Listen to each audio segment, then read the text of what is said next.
오늘 나누실 말씀은 사사기 20장 4절에서 7절까지의 말씀입니다. 레위 사람 곧 죽임을 당한 여인의 남편이 대답하여 이르되 내가 내 첩과 더불어 베냐민에 속한 기브아에 유숙하러 갔더니 기브아 사람들이 나를 치러 일어나서 밤에 내가 묵고 있던 집을 에워싸고 나를 죽이려 하고 내 첩을 욕보여 그를 죽게 한지라. 내가 내 첩의 시체를 거두어 쪼개서 이스라엘 기업의 온 땅에 보냈나니 이는 그들이 이스라엘 중에서 음행과 망령된 일을 행하였기 때문이라. 이스라엘 자손들아 너희가 다 여기 있은즉 너희의 의견과 방책을 낼지니라 하니라. 아멘. 40만 명의 장정들이 하나님의 백성의 총회에 섰다. 사사기 10장은 이렇게 시작합니다. 이스라엘은 지금까지 없었던 충격에 휩싸입니다. 12개의 사람의 신체가 한 조각씩 각 지파에 다다르게 됩니다. 각 지파들은 도착한 사람의 신체를 보고 분기탱천하며 미스바로 모여들게 됩니다. 이스라엘의 지파들은 이런 끔찍한 사태에 대해서 웅성이며 이 사람의 신체를 보낸 사람인 레위 사람에게 이것이 어떻게 된 것인지 사건의 전말을 듣기를 원합니다. 오늘의 본문을 자세하게 살피면 큰 문제가 있음을 알 수 있습니다. 이스라엘은 가나안의 문화, 가나안의 종교, 가나안의 사람들의 향락에 물들어 성적인 타락과 함께 사람에 대한 존중과 존엄성을 잃어가게 되었습니다.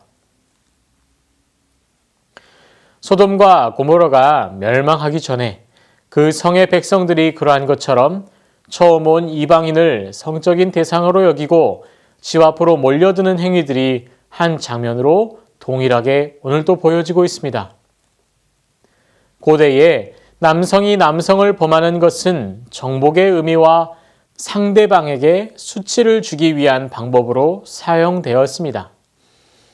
역사에는 로마 병사들이 정복한 나라의 병사들을 성적으로 유린함으로 자신의 힘과 능력을 과시하는 문화가 있었다고 합니다.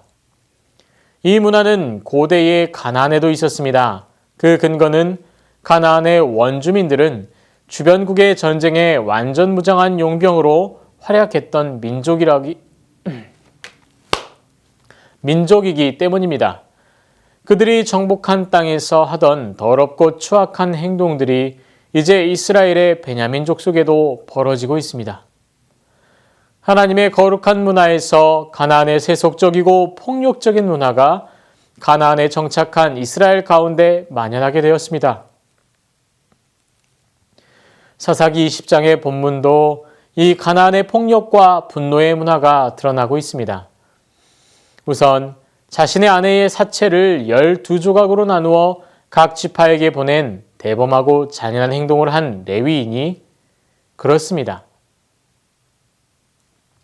레위인이 기브아에서 아내의 생명이 끊어지자 그 사체를 자신의 고향으로 가져와 12조각으로 절단합니다.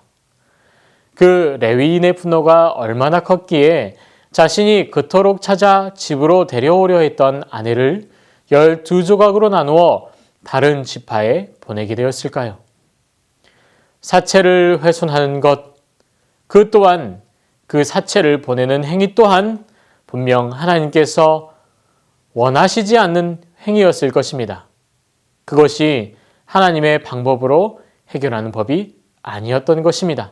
분명 레위기를 통해서는 살해한 자들은 살해한 자를 찾아 죽음으로 속죄하게 되어 있습니다.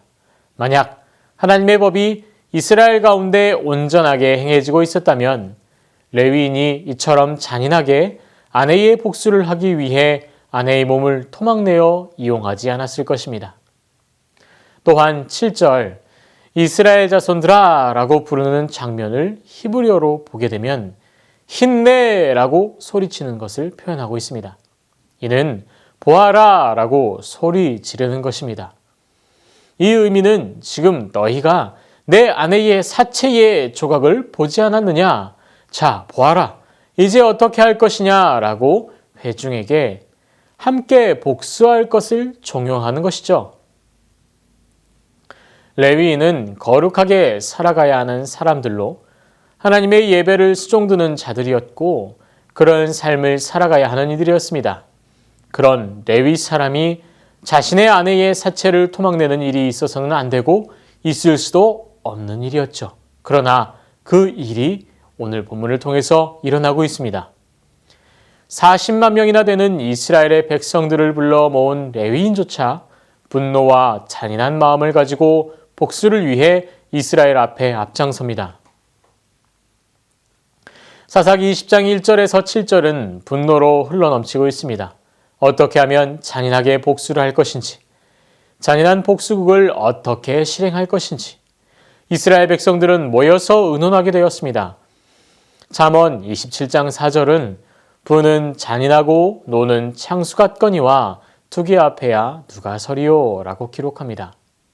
이미 분노에 삼켜진 이스라엘 백성들이 행할 행동 또한 잠언의 말씀처럼 누구도 말릴 수 없는 홍수처럼 베냐민을 덮치게 될 것이라는 것을 애견하고 있습니다.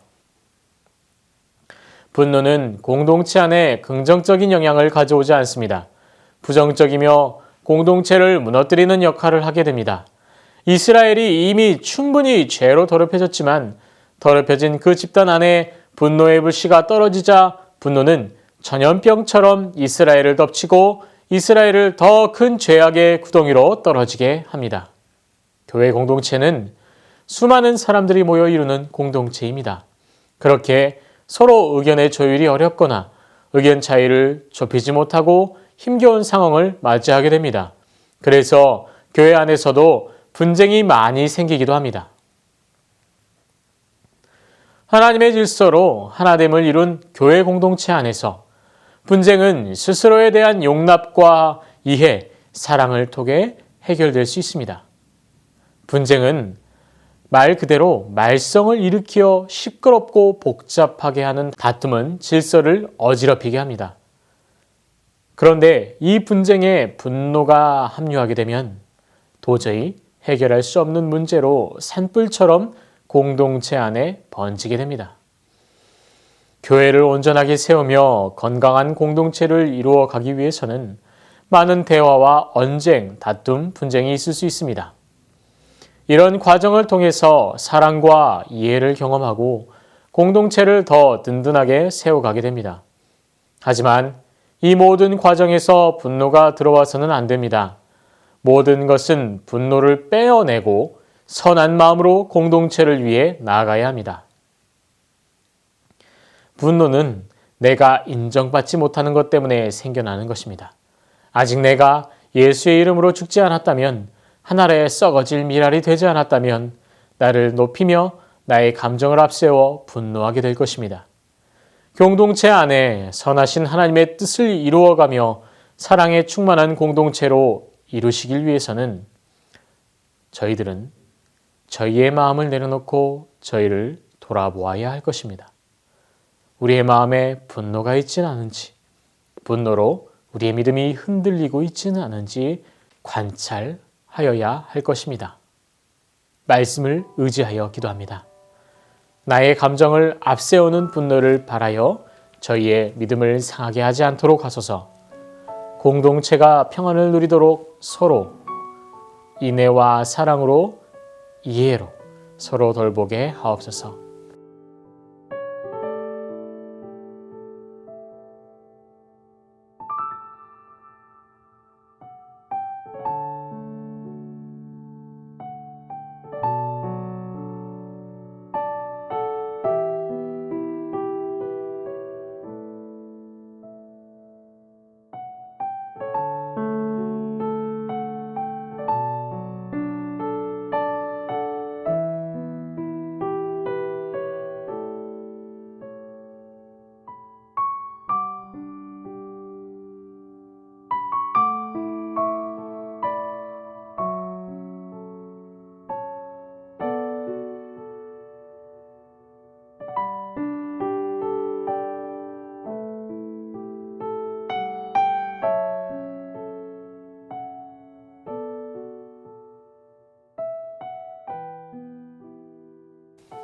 나라와 열방을 위해 기도합니다. 온 세계가 기근과 전염병, 전쟁으로 어려움을 당하고 있습니다.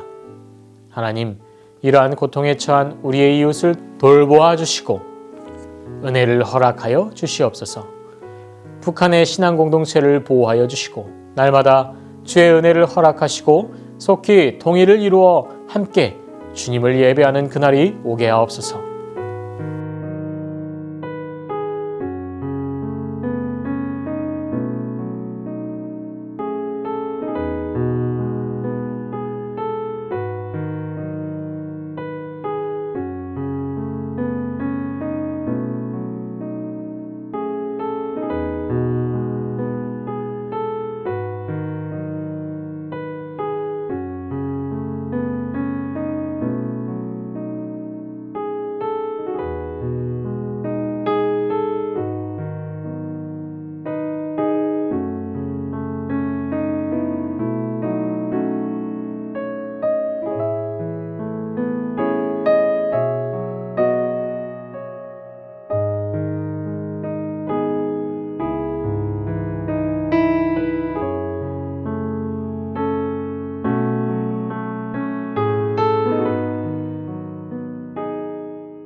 교회를 위해서 기도합니다.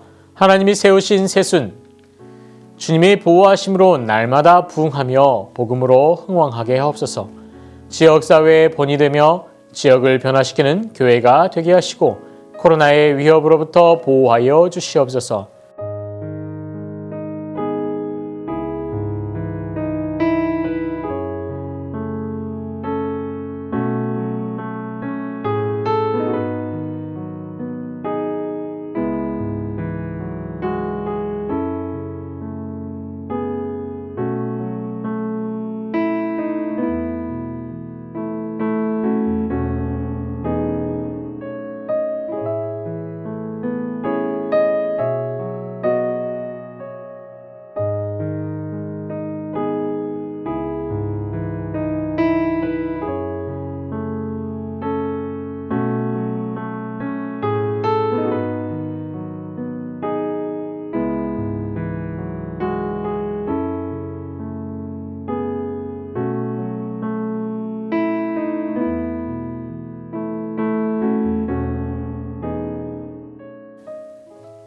선교사와 하늘을 위해서 기도합니다. 금요일은 방글라데시 박수키 선교사님의 사역을 위해서 기도합니다. 방글라 시드센터를 주의 보혈로 덮어주시고 악한 것으로부터 보호하여 주시옵소서. 스리랑카의 일정들을 주장하여 주시고 비자 문제가 해결되게 하옵소서. 하늘을 위해서 기도합니다. 추명우 성도님과 그 아들 승민이를 위해서 기도해 주시길 바랍니다. 한상규 집사님, 임종태 집사님, 김미혁 형제님, 김평수 집사님, 김인혜 집사님, 김영자 권사님, 김찬준 집사님, 정순금 권사님, 김봉남 권사님, 조금열 집사님, 안행순 집사님, 최혁기 성도님, 정성혜 집사님 어머님과 김광순 집사님, 이길태 집사님, 박문전 집사님을 위해서 기도해 주시길 바랍니다. 기도하십니다.